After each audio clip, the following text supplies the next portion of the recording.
Hi, it's Michael. Just to share my experience with the Volkswagen Tiguan in the long run. Now this is the 2019 model, but the new 2023 models are pretty much the same. Now this is not to be a detailed review going into specs. I just want to cover the major points that pertain to practicality, to real world usage, and many times car journalists don't cover this, cannot cover it, because these things surface after hours and hours of use. So it's 4 years old, and it has 65,000 kilometers, about 40,000 miles on it. So let's go right into the strengths and weaknesses. Quite a big inconvenience in winter is this: the windshield wipers are stored in this well, and while it looks nice and sleek and it protects them from the main blast of wind, whatever, in winter this is a fantastic ice and snow trap if you park outside, and it can be very hard to clear this, and at least when I was buying it at that time, there was no option of windshield wiper de-icer listed on Volkswagen website. So this is quite a major inconvenience in winter. Also, not only this traps ice and snow that is hard to clear, but when you're driving in winter, you wipe the windshield, and then the windshield wiper comes to this position, and you can see the distance from the heaters is quite a big. So the water starts freezing on the windshield wipers sometimes, and then when you try to clean the windshield again later on, it's hard to do so because you have this ice stuck to it. So not the most practical for winter. Seat comfort, major strength for me. My back is very sensitive to it. This has adjustable lumbar support, and the seats are fairly firm, which is actually of benefit on longer rides. If the seats are too soft, the body sinks to them, and that actually makes it worse, especially for the butt. If the butt sinks into the seat, then the body can sit on the tailbone, not just the sit bones, but also the tailbone, and that is not good. That's not beneficial. So this seat doesn't have that. This seat is nice, and on the firm side, as mentioned, the bolsters are far enough apart not to squeeze the back and not to squeeze the butt, which is interesting that Asian seats have problem with this, that they squeeze the butt even for slim people like myself. But this one doesn't. There is still at least a finger of space between my butt and the bolsters on each side. So no complaints there. The seat is fantastic. The headrest is good. Now the headrests in the back seats are a little bit too far back, and they cannot be adjusted for a front and back movement, so they are not the most comfortable in the back, the headrests. The seat itself in the back is quite good. The seat covering is leatherette, and while it is nice to touch in mild temperatures, to me this is actually a negative, because it's too cool in cold weather. Yes, there are the heated seats and they work well, and it's too warm in hot weather and the seats are not ventilated, so that part is not the most pleasant. Another strength is the space. So I wish to have a car where I could lie down and sleep. And in the Tiguan it's possible, even though just about. So if the rear seats are lie down flat, the front seat is moved forward and folded forward, and all these gaps are filled in with something, then and some sleeping mat put on top, then I can lie down. I've done it. It's possible. It's not a Hilton luxury, but it is doable, so that's quite nice. The glass sunroof, it looks amazing, and in winter it can be quite nice if it's not covered with snow and ice, but I don't find it very practical for real world use.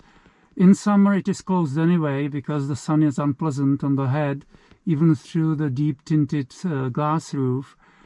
And as you can probably see, it nicely displays all the sap droppings from the pine tree under which this car is parking. So if I could choose again, I would choose without the panoramic glass roof.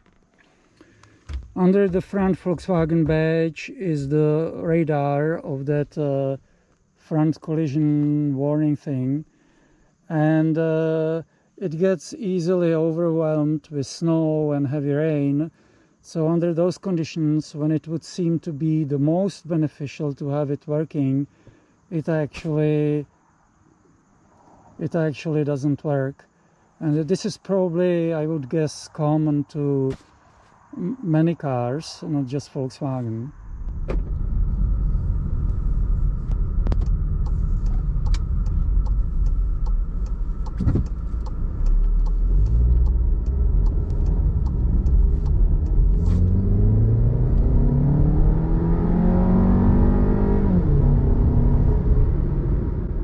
That was hard acceleration.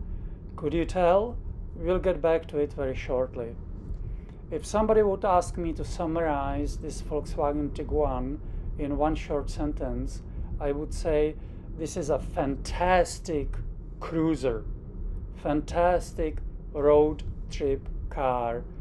Lots of space, comfortable, quiet, cruising ride, whether you want to cruise at highway speeds or country road speeds. Very quiet and very comfortable, very nice suspension, and it handles turns, curves very well. Of course it leans, it's a tall, relatively heavy car with a softish suspension, but it tracks very securely. I went through some curves very quickly, and no unsettling feeling. It went through very well, even though my butt was tight and my teeth were clenched. Anyway, so that part is very good. Now, as to the acceleration is its weakness. It doesn't accelerate very well, if it can even be called acceleration, and it's not because of the engine. The engine is not extremely strong, some 184 horsepower and 220 foot-pounds of torque, but it's okay, it's fine. It's the transmission. In the normal D mode, the 8-speed automatic transmission is very resistant to downshifting, and even going from stop, it shifts very sluggishly. So acceleration is not very good. If you want to merge onto a busy, fast-flowing highway, you have to plan it. You cannot just get into a gap, floor it, and hope you're going to go quickly, because you won't. If you floor it, then there is this there is this brief gap. The transmission is probably deliberating if it should downshift.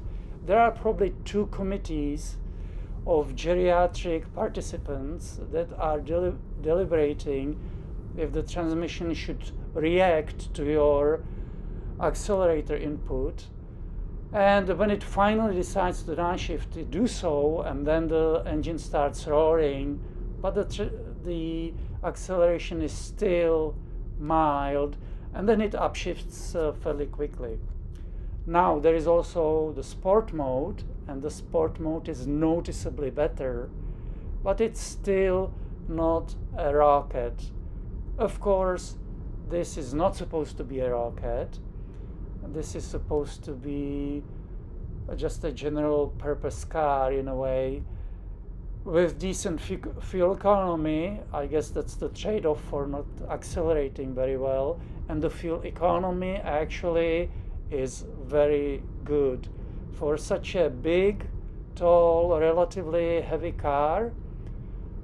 If I'm cruising on the country roads, then the fuel consumption is just below 7 liters per 100 kilometers. And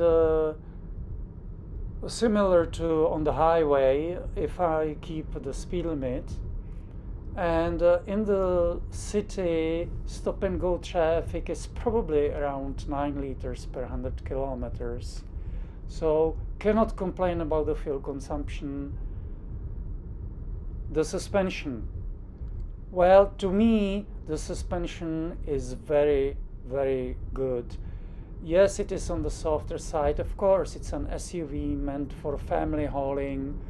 It's not for the racetrack, and it's not for rough off-road. So in Toronto, we have some really, really bad roads with potholes, bumps, and rough surfaces. It's not a big deal for the suspension, and my spine is very grateful for that. So the suspension is, to me, it is great. Now a quick mentioning about the keyfob, about unlocking and locking the car. As many modern, slightly more expensive cars, it has the proximity key that you can keep it in your pocket or purse, and then you just touch the doorknob and the car unlocks. And there is push button start, and while this looks very convenient, at least to me, this is a major disadvantage in practicality, because in winter when I go hiking, then the battery in the key fob, if it's not completely fresh battery, gets cold, and then I cannot, when I come back to the car after the walk, I cannot unlock the car. I have to do it manually, which is not much fun. And so to me, that's a major practical negative. And also, did you know that these proximity key fobs, according to what the internet says, continuously broadcast electromagnetic radiation, even though it's very weak, but still it is. It continuously broadcasts signal, and that cannot be positive for our health in the long run. Anyway, so that's all for this quick sharing of strength and weaknesses as I subjectively experience them of this car. Thanks for watching, and wishing you healthy and safe driving. Michael out.